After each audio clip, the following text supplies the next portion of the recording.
There have been a couple of high roller investors, and one of them is still there, and he is a Russian. Whoa! It's quite complicated to get working. I know there was a fair amount of skepticism out there.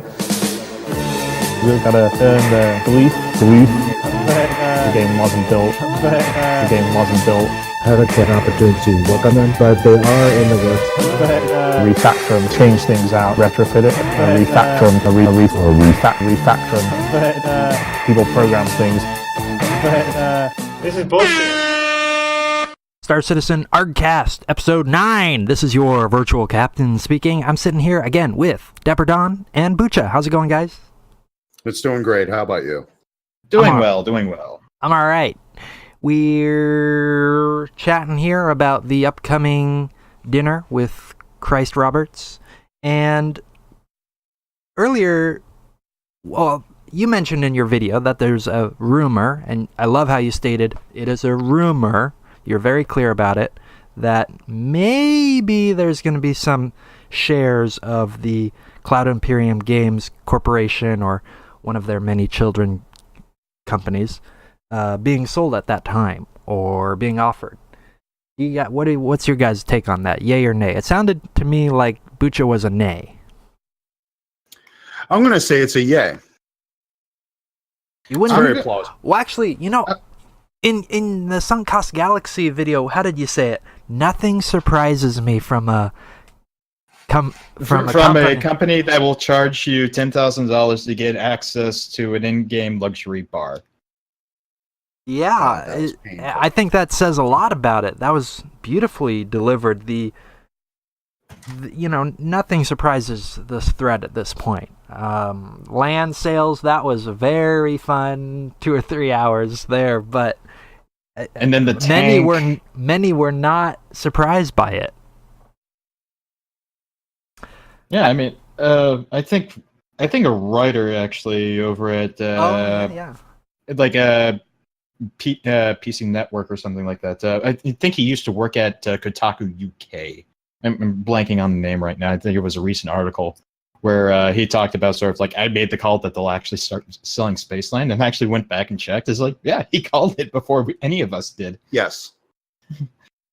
Well, it's one of the few, when you look at the totality of the game, okay, there is a finite amount of things he can offer to entice somebody to want to spend money with him.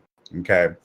He's diluted the platform with the infinitesimal amount of ships, many of which will probably never be incorporated into the game just because of the technological debt and backlog. But just there's an oversaturation of ships, and short of them coming up with something that can top their capital ships, which still are not available or playable or for any time in the near future. All right, what's left? All right, so they managed to poop out these 3 little basketballs that you can land your little chariot on, but there's nothing in it. And so the only thing really left for them to offer is, well, a pound of flesh. Here, you get a parcel of land right here. All right, or a vial of blood of Richard Gere, Chris Roberts in this case. All right. So I'm kind of going on a parallel of your wildcatting there, Bootcha. And all right, so land vouchers it is. There's nothing left. There's nothing left for them to offer unless Chris is actually, no, I take that back, because he had offered all those things. And when I say there was nothing left, well, that was until he offered the only thing left there is to give, and that's himself for this dinner. Wow. Yeah. After this, there's nothing left for them to give except shares of the company. That's it. Or you get to name my next child. I mean, go on and you can really parse this down, but he's painted himself into a corner. He can't get out of it. I mean, like, for me, the opinion side of whether or not these shares will be sold at this dinner. It is a case of I think these sub-penny ordinary shares exist for a reason, especially on the UK side. Now, typically, these kinds of shares are sold or rewarded to employees as sort of like a replacement for a bonus. Sort of like, hey, you've done a really good job, money's tight, but we'd like to offer you a couple of shares in the company. You get some equity out of it. Typically that's kind of what happens. Okay. So we see that in the UK filings, and to a certain extent, it's quite possible that's what those shares are going to be done as. But I mean, like, these are sub-penny stocks, so like these are basically, if the value of the company goes up, how much more money are you seeing? You're basically getting, like more valuable sub-pennies on top of the initial. What was it? I think it was like it was like a thousandth of a penny, I think. So that was the original value of those shares, or a thousandth of a shilling. Okay. And so Now, nobody's really. Okay, go ahead. I haven't followed the exact number of shares too closely outside of your research thread. At some point, I think there was 100 shares. Now you're telling me there's more than that? There are 1 million shares. Oh, wow. Right now. Wow. And so what they did was they broke down those 100 shares into 1 million shares. And so the value of those shares diluted. So that's why they are sub-penny. They're sub-penny, sub-shilling, ordinary shares. Yeah. And so what happens is a sort of, you would offer these shares to your employees. Again, sort of like, hey, money's tight, but here's a share in the company. Now, typically, when you offer those shares are on the buck level, at least. Sort of like, hey, here's a share, here's 5, here's 10. It usually will reimburse what a bonus would have been. Yeah, the most common or the most knowledge I have of these kind of shares, I think, is some startup company culture. These are commonly offered to new employees or as part of the hiring process. And I think it sounds to me like the only other or one possible explanation for these shares is maybe they are using them to entice, new hires. Possibly true, yes. I mean, that's my only defense, that's my only idea against them being sold this Friday. I don't think getting shares in a company, getting hired out of the gate. I mean, most people, when they join a company, sort of like, I'm here for the project, or I'm here for the pay. I'm not here. The video games industry, as far as like their employees, it is. Yeah, well, there's a lot of revolving door. I think it's not typically something you offer to, the lowest level new hires. No, it's more manager level thing. Anyways, I don't know. I've never had any in my hiring process. So it's also a case that these shares have not moved since they were created. So they're holding on to them for something. And so quite possibly this might the UK clearinghouse might mimic what's going on the US side. Again, sort of like the US financials are opaque. We cannot see them. Right. Unfortunately. I would love to see them. I wouldn't be able to tell what I see in them just because those are usually protected, and whoever gave them to me would probably be quickly found out. So unfortunately, I kind of have to treat the U.S. side as opaque. But if what the right hand does, what the left hand does, maybe there's a discrepancy. But in the case of this, as Dapper said, what is there left to sell? You can't really sell anything else in game that is non-functional to these high rolling whales that purchase the dinner plate.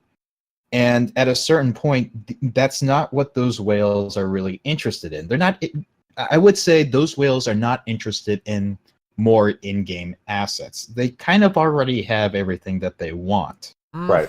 Until you sell You a say complete, that, yet at the same time, every new JPEG that comes out seems to do pretty well with that market. So that's more of a reflex, honestly. I mean, sort of like it's like buying. I guess it's sort of like buying the newest issue of the comic book. Sort of like it's like, oh, the new comic book came out. Buy it. You know, sort of like read through it and sort of like, okay, digested it, moving on. I mean, it's more of a the ship buying is more of a reflex than it is sort of like it's like, oh wow, this ship is going to really, you know, unless you're really deluding yourself, this ship is really going to change the way I play the game. yeah, well, I think you can see that with the general backer base. If the streamer's sentiment is anything to go by, they're outright saying, "Oh, I don't buy ships anymore. I don't even think about it." You know. Yeah. So I think Dapper is correct in the sense that they What's have to left? sell something else. And I think, honestly, it is that pound of flesh is the last thing left. Because I mean, these are sub-penny things. And sort of like, if you sell these sub-penny shares for like $50, $100 a share, Chris, Aaron, and Ortwin are making bank off of that. Of course, these are valued at a thousandth of a cent. And if you sell them for $50, $100, oh, that's profit. And that money goes straight to Roberts, not to the company. It goes straight to Roberts. It goes straight to Aaron. It goes straight to Ortwin. However, I haven't thought of it that way. You cannot sell too many shares, though, especially to a group that's willing to combine, or any one person that's willing to buy a whole bag of them. Because there's consumer protection laws that say after a certain percentage of ownership of ordinary shares in a company, there are consumer protection laws that say, okay, you own, you have these many shares, and now you are entitled to these financial protection rights that say, okay, if anything bad's on the horizon, you have to let your shareholders know, right? Or like your majority shareholders know. And that's so not that's why 50%. I take it. Oh no! That cutoff is actually much lower. 5%. Oh wow! Is enough for consumer protection. So we're looking at closer to, I would probably say, 45,000 would probably be the most that they would sell. Because 50,000 would be like that 10%. Would be about that 10% range. And they know sort of like, whales will eat each other over, stupid things. And they're not really going to band together. They could, but I don't think they will. And I don't think they would band together against Chris because, these are the guys that want to see the product succeed. And they're going to do it. They're going to put in as much money to make sure that succeeds. Sunk cost fallacy. Yeah. So if you can keep that percentage low so they don't have any consumer protection rights, but you can squeeze as much money out of them as you can, that money goes straight to Chris, Aaron, and Ortwin. That doesn't necessarily go to the project. Dude, that is just infuriating. Even as a JPEG investor, I got no real fucking money in this game, but you know what? That just smacks in the face of someone standing in front of the world, begging for money for their vision. I mean, but this is sort of why I'm kind of on the fence about whether or not I believe it'll happen or not, or especially at this dinner. It may happen in the future, but at this dinner, what may happen? I mean, sort of like whether or not they're actually going to sell these sub-penny shares. There's no other reason for this. There's no other reason for this dinner unless they are going to all be offered the opportunity to see and be graced with the presence of Chris Roberts. No. This is a very specific dinner for a very specific person, or else you don't ask for $300, $400, $500 to come to a dinner from people you've already gotten thousands of dollars from. I mean, yeah, it's sort of like it's like a timeshare. It's worse. No. It's sort of like it's a timeshare dinner. Sort of like you pay your $100 to get sold on an even more expensive thing. Exactly. And you say they got $1 million or 1 million shares? They have 1 million shares, and I think they can reasonably only sell about 45,000 of them. Okay, so even 45,000 at Chris $50. Roberts value dollars. Yeah. All right, now you're talking about Enron math. Whoops. Yeah, I mean, that- like, At that point, it's completely predatorial. which is why it's There's nothing crazy. Bootcha, I mean, there's like, nothing left, baby. There's nothing left. there's He has nothing left to sell. nothing Yes, left. other than the pound of flesh. Yes, and that's why I think it. it will be sold. And But Sandy don't weigh that much, baby. it's just.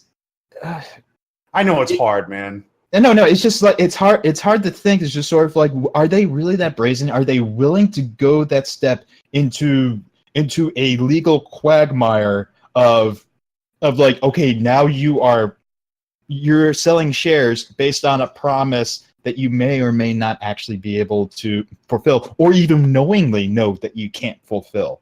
Right. I mean, we are getting into. I mean, Fraud territory. we are Let's- closing we're- on let's that. Yeah. call- yeah, let's Now, let's just go ahead and call it what it is. We are approaching the orbit of planet fraud. now for me, I think if they sell them, it won't. Obviously, this dinner's not being broadcast, or is that true? Is that right? No, There's it's no being streaming. filmed. It's being All right. filmed for a later promotional. Right. endeavor. So I think if they're sold, we're not going to know about it for a long time. All I can predict is comedy. They are pretty good at delivering that.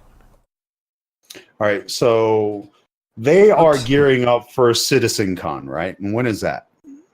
That is a good- CitizenCon, that is October 10th of this All year. right, and so they bowed out of every other industry convention, and so they're gonna put 110% towards their own convention. Yep.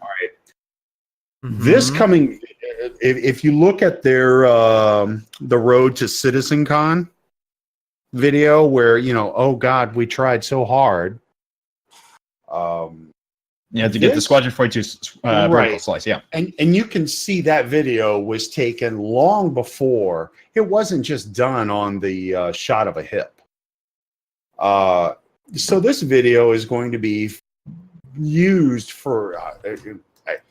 I'm going to use just basic language on this for propaganda. Come Wow, their that's own mostly convention what their for YouTube their- is.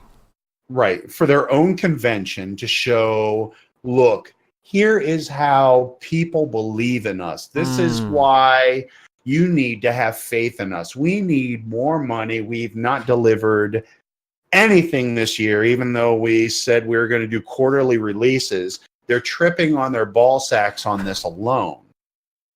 All right.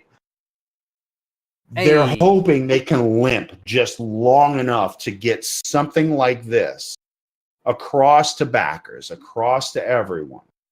And don't think for one moment they're not diverting resources for more bullshot videos. I believe it. I've often speculated that what they show at these conventions takes, somewhere around 2 to 3 months to get going and get working. Right. How So much right of it about now, you've got probably a little bit of a Gantt chart going on. We need to have this done before the show because it's the only one we're doing this year. Now, Add a month and a half on top of your estimation. Virtually, you're closer. yeah, I'm thinking, the what they show at these conventions doesn't match what's playable to such a degree that I'm thinking, it sounds like you're hinting at 5 months, 6 months time. I'm wondering if they're not just doing it. About 4 months. I'm wondering, maybe you have better information than me, but I'm wondering if they're not just working on these kind of things all the time. Certainly. Well, remember the rumor on the Certainly, thread a certain amount where- of it needs to go into the YouTube videos they create every week. remember the rumor on the thread that SIG was also running a video graphics effects company? Is there any substance to that? Let's see if I remember right. Let me look back at the companies that used to work for CIG. But And go on. it had something to do with that David Swafford guy. Let's see. and he was promoting a Hollywood effects company. But long story short, when you connected the two data threads, it was CIG, LA. Let's see if I'm remembering right. Let's see, Cubic Motion was Yes! one of them. Was it Cubic Motion? Okay.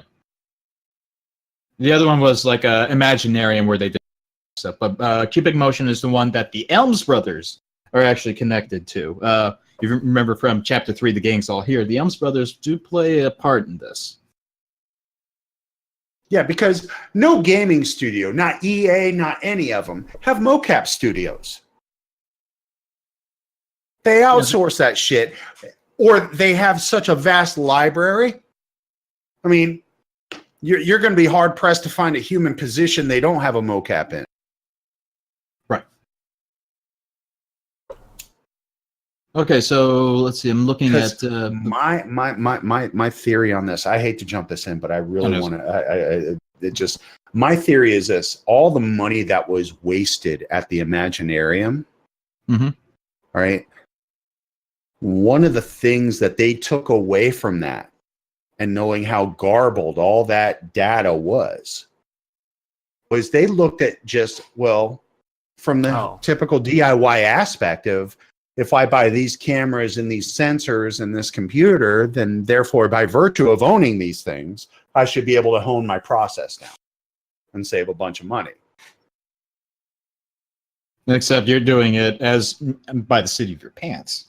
Right. So Because, okay, so go ahead. Sorry, that's my thought.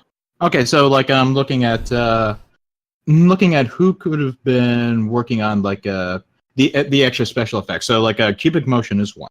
Let's see, I think it was Wormbite or Virtuos. No, not Virtuos. Virtuos is just asset making.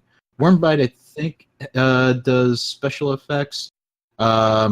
Let's see, Behavior Interactive does special effects as well. So, as far as I lost the point. Yeah.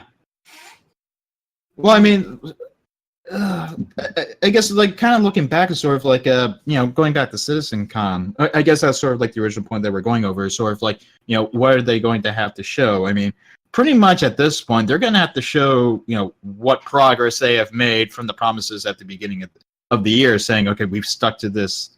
We've stuck to this. This roadmap that we promised you guys. This is what we've done. This is what we haven't done. This is the plan for next year. This is something to look forward to for next year. Sizzle reel, bullshot. New ship, bullshot. Let's bring out our new guy that you haven't seen on camera before. Let's see. Hope you guys had a great time. We'll see you next year. Look forward to the anniversary sale. No, anniversary promotion. It's not a sale anymore. It's promotion. Oh, yeah.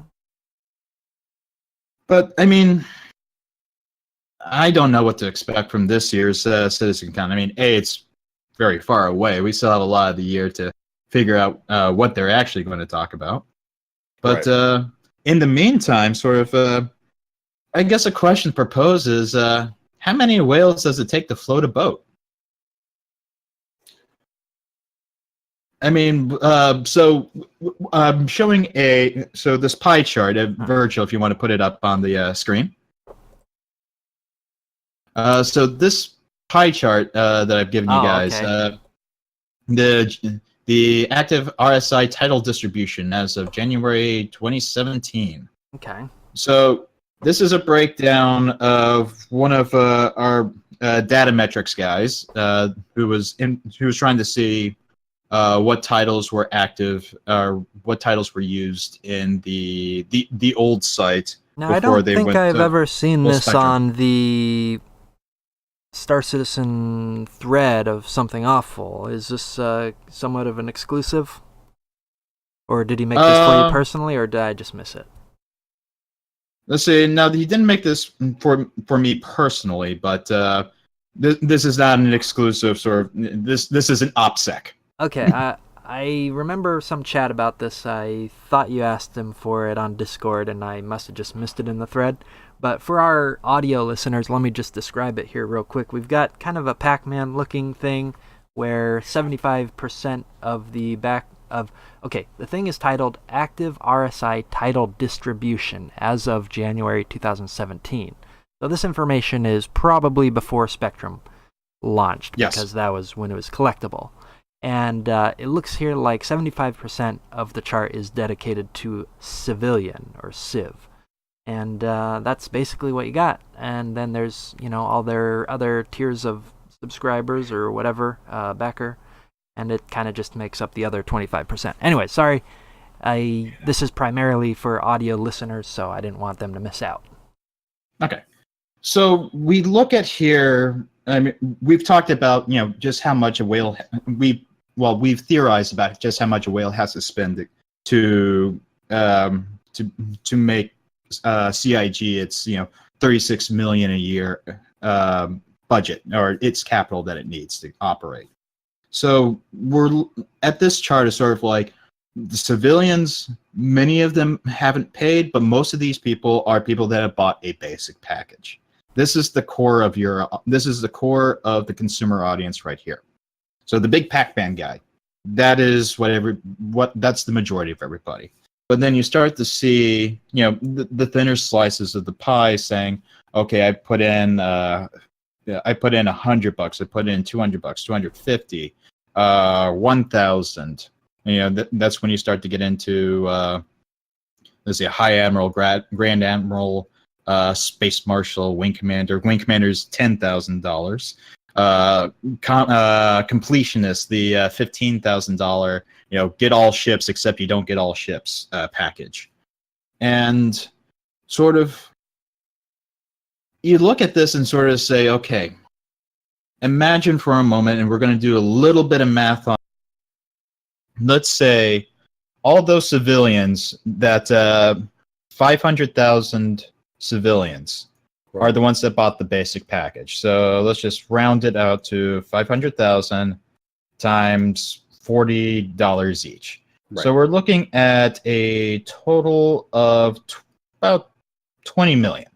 So, that's not a bad budget to work with. 20 million, you sell 500,000 copies of your game.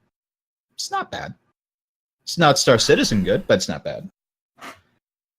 So now, I'm gonna give you like a 5-minute limit on this number thing. Yeah, that's all right. Okay, because I know we've done this a few times and it kind of goes over my head. So yeah, go ahead. Okay, fair enough. So then we get into sort of like, okay, so we're gonna take 20 million off the table right now. So out of the 180 million raised, we're now down to 160 million down. Okay. Next up, scouts. $100. $100 put in. So scouts is about 27,000. So 27,000 times $100. We get 2 million. So 2 million off the table. 158. I mean, it's a little bit more than that, but we were just keeping it simple. Okay, so we get into like the mercenaries, the bounty hunters. Those are sort of like in between the 100 and 250. So we're going to kind of combine all these into a $200. So let's see, mercenary and bounty hunters. That's about and FCs. Let's see, we'll keep FCs together. So bounty hunter, mercenaries. That's about 55,000. So we're going to make that $200. So 55,000 times $200, we get 11 million. So that's 11 million off the table. So now we're down to 147 million. So we got 147 million to count for. Now we got the FCs, 33,000. So we got 33,000 times $500. That is, let's see, another million, a million and a half on the table, but we're just going to call it, actually, we'll make up for the last one. We'll call that 2 million. So we got 145 million to account for. All right, rear admirals.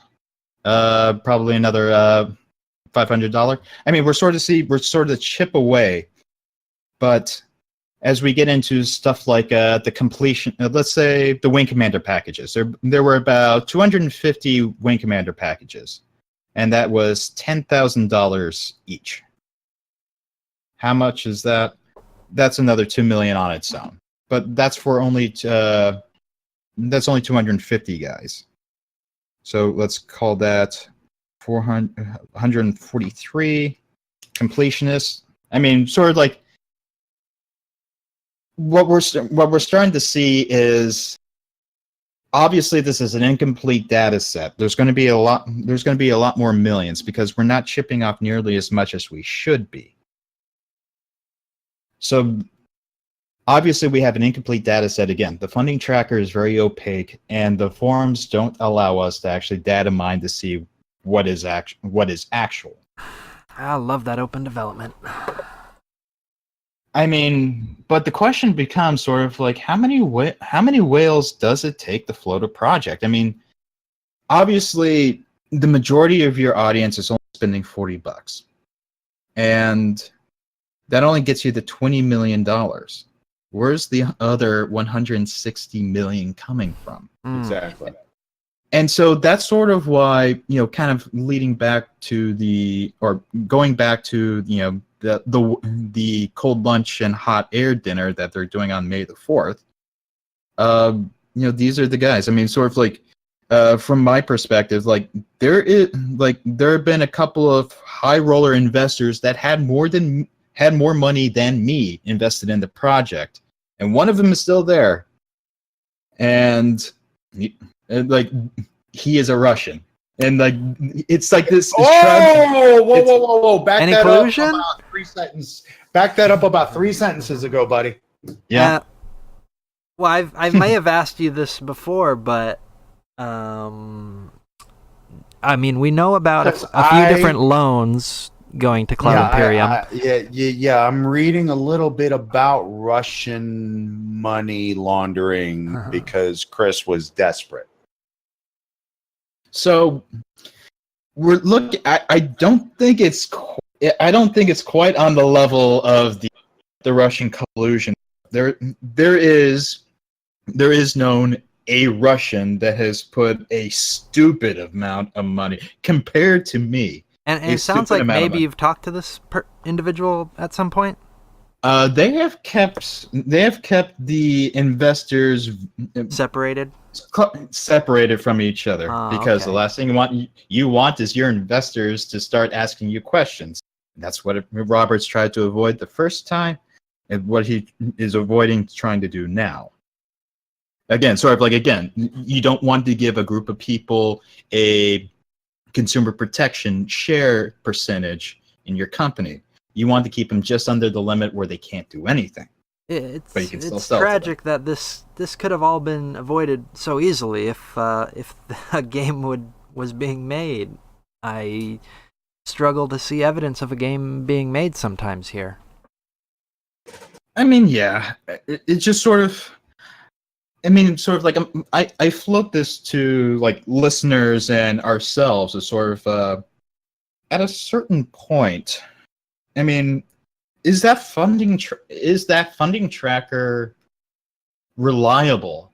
And I myself sadly have to trust it to be reliable for arguments. I mean, like backers use it as sort of like as a solid, this is how much we've actually raised. This is all crowdfunded.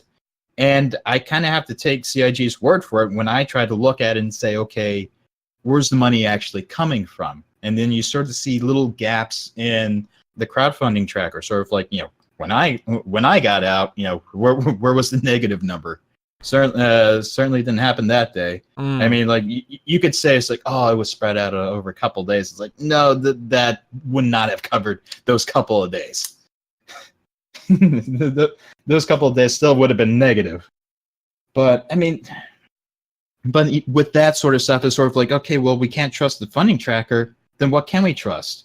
And then it's sort of like you have nothing to stand with anything. So and backers will still trust the funding chart. And it is frustrating because, like, even if there was something sort of like that absolves CIG, like, I would admit to that. Sort of like, okay, this all makes sense. It's sort of like, okay, CIG is actually open about this part of their development or the crowdfunding thing. It's sort of like, okay, we understand that part. That part is not the problem, and we can move on from that. But it's sort of like, just especially with like the Spectrum website, like, we can't actually see what's going on. We can't data mine. Sort of like, especially like these days, like, there's so many things hidden behind the VIP walls. Like, you see that little red hand that says, "Stop! You can't go in here because you're not a VIP. You haven't spent enough. You haven't given us enough monetary tithe." Yeah, I don't like that. I think that's just so douchey all unto itself, because you have to spend X amount to find out there's even more you can spend X more amount on. What? Yeah, I mean, it was actually sort of the weird thing was, like, the initial ticket sales for that dinner were available for viewing for all people. If you clicked on the link, then it said sort of like to buy, sort of like, only VIP concierge people can buy these tickets. But now even that entire page where it actually explains sort of like this is the basic gist of the dinner, and this is the time, this is what's going to happen. Even that's behind the VIP wall right now. Huh. And that happens a lot. Sort of like the new Praetorian pack. The what is it? Is it a $15,000 one as well? I think. It like the same price as the Completionist. Yes. Okay, so like even that, you cannot see that pledge package unless you're a VIP. Huh. They're hiding that. So I wonder if there's even more being hidden. We don't know. Yep, it just means that for casual listeners out there, I think the Completionist package, which is kind of infamous as the Completionist package that's not complete, I think that one disappeared. I think some time ago. No, that went behind a paywall. Oh, okay. It may be there, maybe not, but there is a new one that has a different name that we were just talking about, and I assume it's also not complete, but it has a new name. And it's also 15,000. And someone posted in the Something Awful thread, in what world is it normal to pay $15,000 for a game and not just get everything forever? I mean, I used to play this game, Smite, and when you paid $10, you got all the heroes ever. From now on, as long as we're shit, you get all the things we're making. Yeah, it's nuts. No, that right there, when I saw that nonsense, now this was long after the blinders were removed, and all right, one of the things about me, and one of the things that made me a somewhat captain of my industry, was the ability to manage a project. All right, I may not know how to write a string of code outside of my CNC machine, but I can tell you what, I know how to, from cradle to the grave, I know how to put a project away. I know how to create a timetable based on very, very, very accurate record keeping of my timetable and track record of my previous work history. So when I look at the Kickstarter, and there's not a chance that I don't read this where I don't just fall over myself laughing, is when Chris said it was going to take 2 years, 3 max. Anything after that, it would get stale. What the hell do you call this now? That's my answer. And so you had asked me, Captain, what was it about the community that drew me to Something Awful in the forums and becoming a goon? Well, I don't know much, but like I said, I know how to manage a project. And I made a career, a very well-paying career, out of doing such Well, hey, And it's you know, just a lot of it's- people like to sit around and get the goods that they paid for. So if you can deliver those exactly. goods, yeah. You have no business. You have no business asking people for money for a product. A, you know you can't deliver. B, you know you're not honest about selling. I'm sorry, but as a business owner, I know that my reputation hangs on the integrity and the quality of the product that I hand to my customers, because I'm asking them for a premium, much like Chris Roberts. He's asking for a supreme premium. Unlike, I've never heard of a video game anything for $15,000. I'm sorry. And that goes all the way to the porn industry, and those are filled with crazy people. No, at no point does Chris Robert get off the hook on any of this. And I'm sorry, you're just going to be really ice skating uphill to try and sell me a different story. Yeah. On our list of topics, we are also thinking about talking about what the technologies they propose they've invented or reinvented. I think is more accurate. Yes. Assumption, was it double point precision? 64-bit precision. Yes. Well, you know, the one that stands out to my mind was the render to texture. Was kind of easily Googleable. Hey, this has been around forever, kind of thing. Yeah, very much so. Whereas with 64-bit, at least there's a little bit of an argument. Well, this is not, you know, this is not how CryEngine was built. And well, no, but when you take a dive off the deep end, unless you've been out there yourself, you don't get to argue with the person that's treading water. yeah.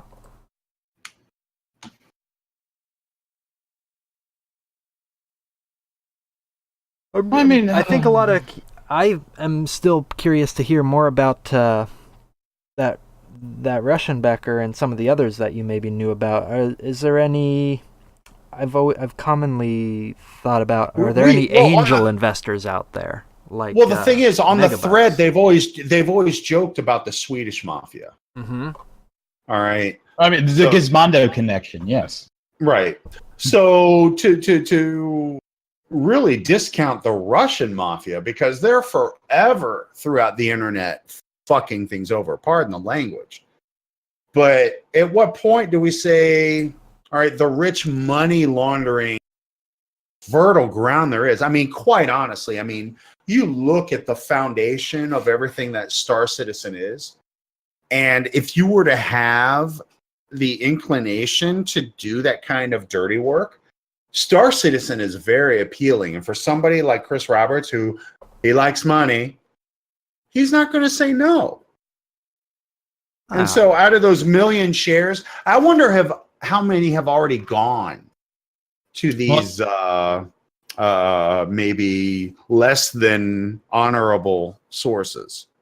Well, none in the UK, and that's probably what they would sell. All right, so that's a technicality. And somebody like me, I as a project manager, as someone who sees things from nexus to the grave, one of the things that I look at is an overarching view of, okay, what are the intertwining threads?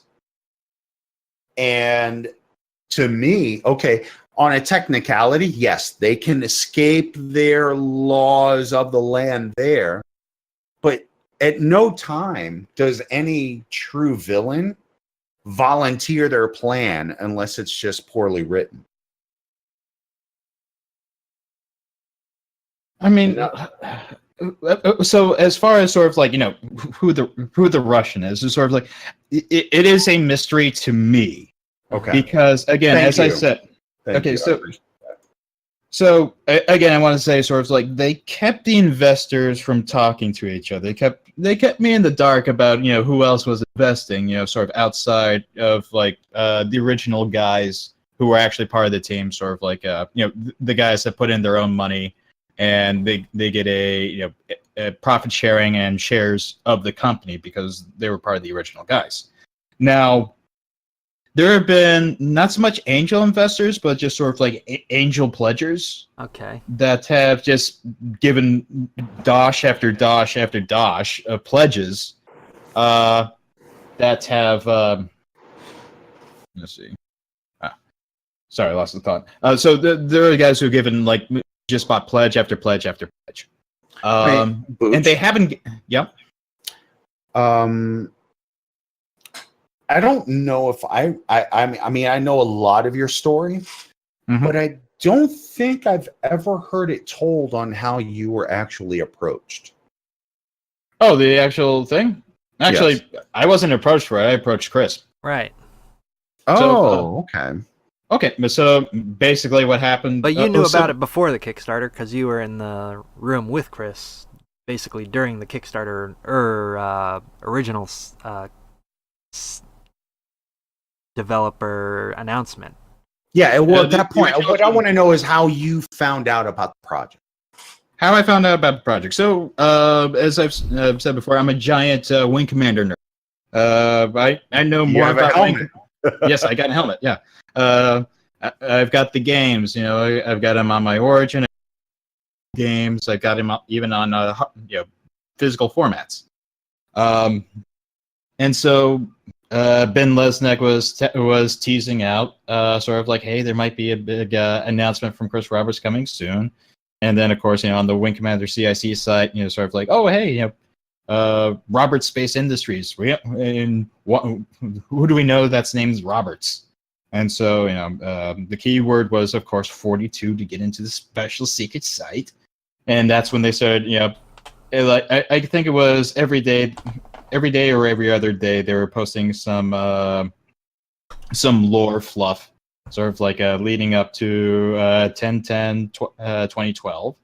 And I was there at the GDC, and Lesnick was coming into town, and I offered, hey, I'll show you around, and I can offer transportation so you guys don't have to rent a car. And so went to the GDC announcement, got to say in there, hey, I even asked a question to Roberts in the audience. You could probably find me in there. So after that, that's where... Do you remember the question? Because I haven't seen that video.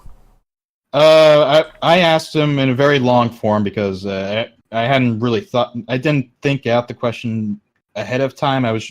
What I was trying to ask was, what did you learn from your experience in Hollywood that you're bringing back to? I was at that show. Okay. You probably know me. That sounds like a pointed question.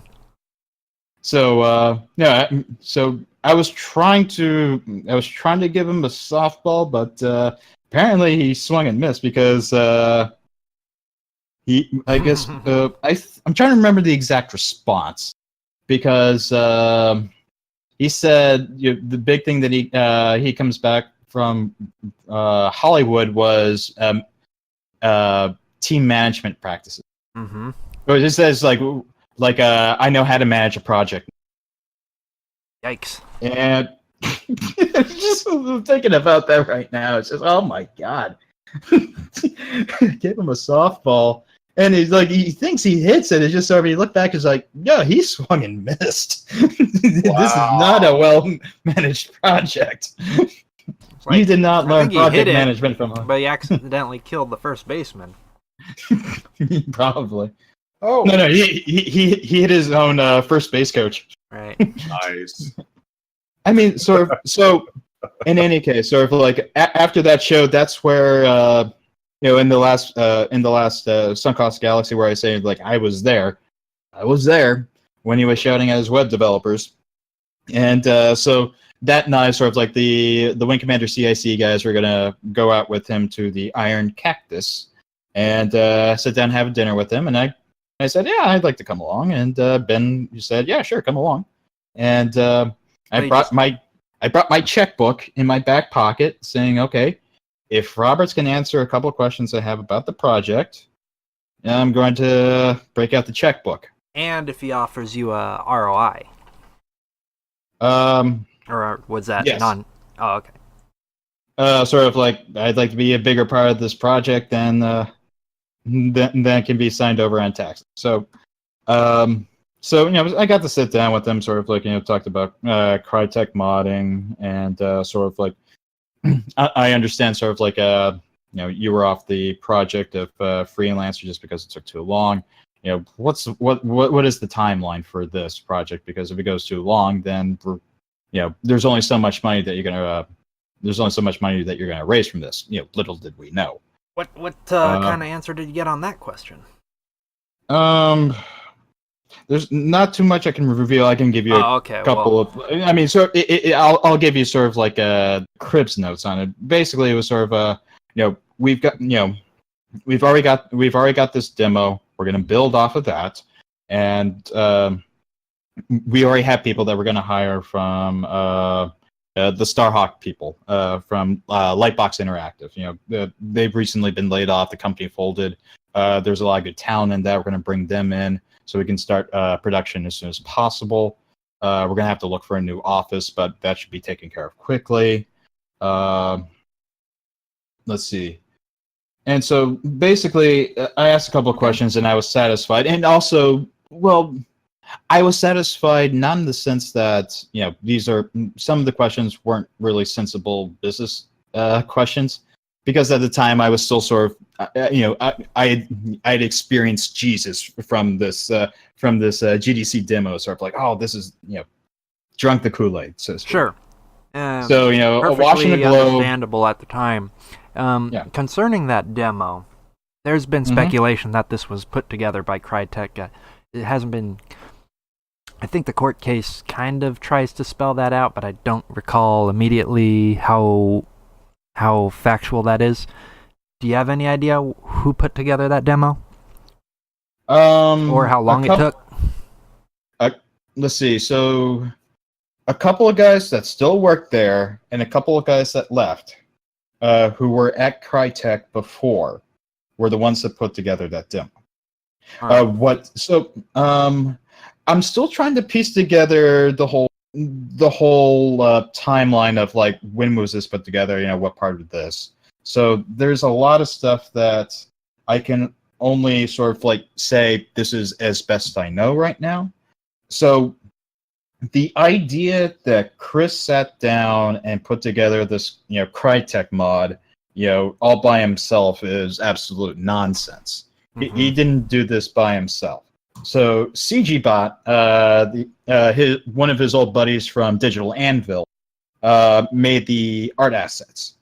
So like the Bengal Carrier, the Vandal Blade, or whatever it's called, the Scythe, the Hornet, the pilots, the crew members. That stuff was made by CGBot. Except for all except one ship. If you've seen the original demo, you'll see some one stands out. One stands out. It's a pink seahorse ship. Oh, right. That one was eventually cut from basically everything. I was looking at some old Total Biscuit video. Cut. It was just a prop. It was a third-party prop that they bought on a site and just placed it. It was just a placeholder. Right. That was never ever going to be a ship. It was just a placeholder. So yeah, I know exactly what you're talking about. I'd show it on stream, but I'm just no. Okay, and so that was put together. Now there are some conflicting reports that say how much Roberts actually did program. I am of the opinion that yes, Roberts did do some coding on that. How much is not known. The prevalent report is that he was trying to do the fly-by-wire mechanic, or at least sort of like the thruster stuff. Okay. And I've been trying to wrap my head around it from my perspective, as like I'm trying to code this myself. All right. Now, I've been talking with a couple of other Crytek, well, not specifically Crytek developers, but people that have worked with CryEngine, sort of like say, how could I do this myself? And basically, the best answer I've gotten is that it's easy enough to make the thrusters move around, but to actually make a vehicle rotate like that, honestly, you just make a couple invisible wheels that will turn like that. So a little bit more theater in that. So it's not actually fly-by-wire. It's actually a couple invisible wheels that are turning the ship around. Yeah, well, I've done a bit of research as far as CryEngine vehicles goes. It sounds like it's very rudimentary system, and a lot of these engines kind of you go with what works and what's normal, and so yeah. So with the demo, sort of like the last thing, sort of like when we were going to do the 24-hour live stream for the last day of the Kickstarter crowdfunding thing, November 19th, I believe it was, of the same year. And I was telling Robert, it's sort of like, hey, let's bring out that demo. Sort of like, that got everybody excited, and the demo wasn't working. What? Oh, the demo you like play it on stage? Oh my. No, just play it at the live stream. Just plug it into the stream, play it again, show off the physics. And I was told the demo wasn't working anymore. What? It wasn't working anymore. Take that as you may. It wasn't either working anymore, or it already served its purpose. Hmm.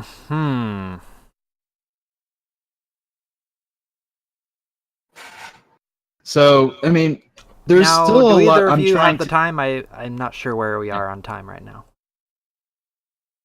Okay. I mean, but there's still a lot of that demo I am still trying to unravel. I mean, it is definitely an onion. There's a lot of layers to it.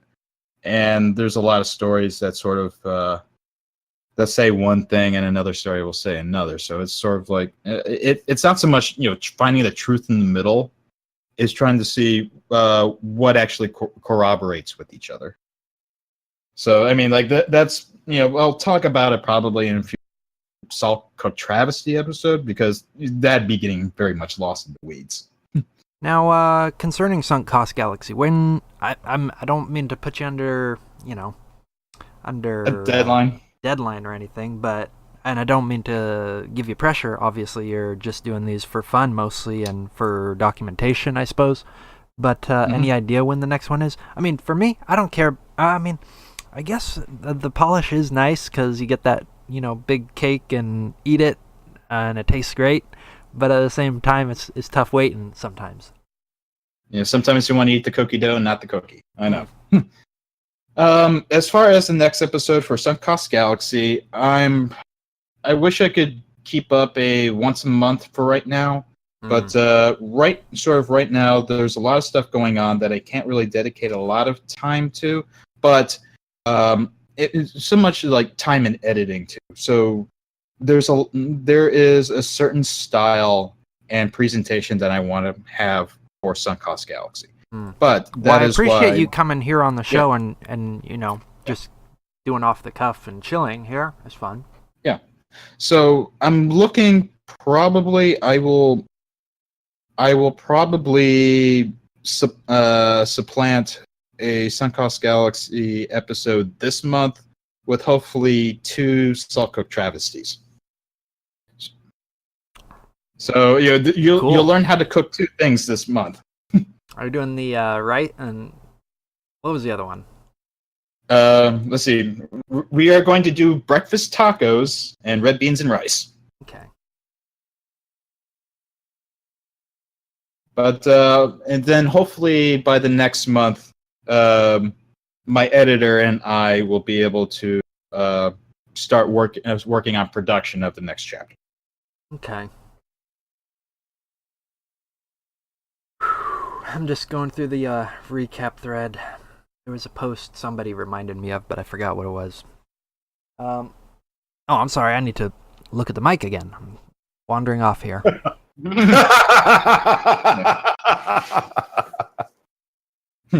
Are we all missing the mic at this point? I have mine hanging from the ceiling, so no. Oh, that's cool. I built a VR room for my Oculus, and one of the things that it teaches you very early on is You're gonna knock down everything in the room. you're gonna knock down everything in the room. And so basically it's been a learning curve and a bit of a bite in the wallet onto the things that I've kind of knocked over, just swatting away at things. But it's been a great bit of fun. Now, do you guys the do only VR other at all? Because, I was really kind of hopeful that Star Citizen was going to make true on its VR claims. But as we've all learned, if the game's not built from with VR in mind from the ground up, then reverse engineering it will never work. And with all of the multiple views, I don't see how all of that can coexist in the same Star Citizen universe. Yeah, I mean, you have to take VR into account when you're making a game. If you're going to build it from the ground up or you're going to tack it on. I mean, that's what a lot not recent, like with maybe 5 years ago, they were tacking on the 3D stuff in After, whereas some 3D movies had like the 3D filming lenses ready to go. It's harder to do 3D after you've already done your filming, and the same pretty much applies to video games. It's hard to do 3D. Well, not 3D, sort of like the Oculus Rift, the Track IR stuff, after you've already done all the core stuff. Right. So Yeah, one correction I actually wanted to make before we closed out. I said that the civilians are the ones that bought in at $40 off that old chart. So I'm actually wrong about that. I'm just wanted to double check my work, and I'll actually say I'm actually wrong about this. So civilians are anywhere between $0 and $10. Oh. So actually, we're not even taking off 20 million off the top of the 180. So I'm going to probably say about a fifth of those civilians have $10 pledges. So we're closer to just 1 million off the top. So while we've been discussing some of this stuff, I've been doing some background math. And so That does kind of bring us back to one thing, the last thing I have here on our list of topics. We were talking about the 8.8 post that was recently brought up again about the UK law using a standalone game, CryEngine. Ah, yes. We are in Dapper's wheelhouse stuff. Right. Well, I'm sorry. I'm trying to summarize the post, but basically, Cloud Imperium used some kind of UK tax incentive for video game makers, and they applied for this tax credit, I guess, with 2 different games. But now that they have this legal case in front of them, they're kind of backpedaling and saying, "Oh, it's all one game." Yes. So, yes, they are kind of stuck between a rock and a hard place on this because the Crytek, the Crytek litigation says that Cloud Imperium Games was licensed for 1 game, and again, this is sort of like the impression that I came in with when I was an investor was that Squadron 42 was the main game and Star Citizen was the multiplayer component. As expansive as it may be, that's what it was supposed to be. And now you have to make a legal distinction of Squadron 42 being a separate project because most of the work on Star Citizen is being done on the US and outside of the UK. The majority, a large majority of employee work base is not in the UK. And so now you have a problem of, well, this side's going to take, you have Crytek may take a chunk of change out of your pocket because you're making two products instead of one. And on the other side, you might have the banks coming out and saying, wait, so this isn't just a separate product. This is something else. They're going to take money back. Yeah, well, he wraps up his post saying, something wicked this way comes, and it isn't as frivolous as the Crytek lawsuit. You will see a full end of days rapture on Reddit over the next 18 months. And that was, I find it very difficult to predict the future of this project, of this situation.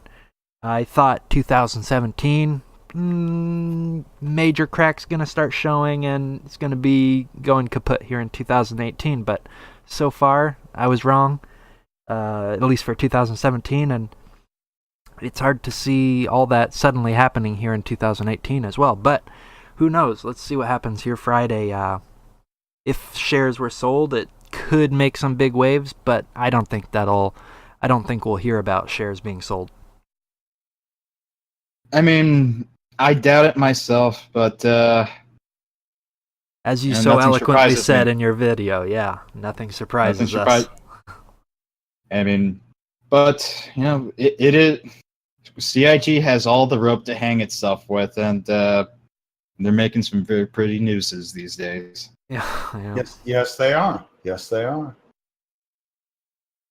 But yeah, you can fool around with other people's money, but as soon as you start fooling around with the government's money, I guess that's where the real trouble comes, huh?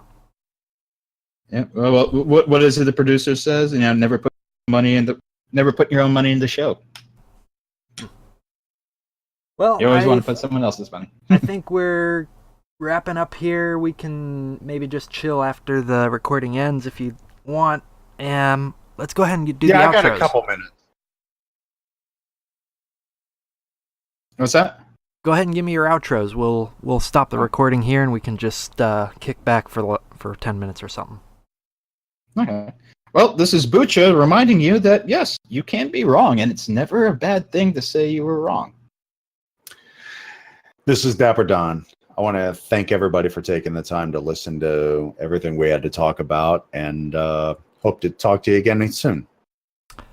This is your virtual captain. Thanks so much for listening. I know these are long, and hopefully you get a lot of enjoyment out of it as you're driving around or just hanging out at home. I'll see you around. Kick back and enjoy the bonfire.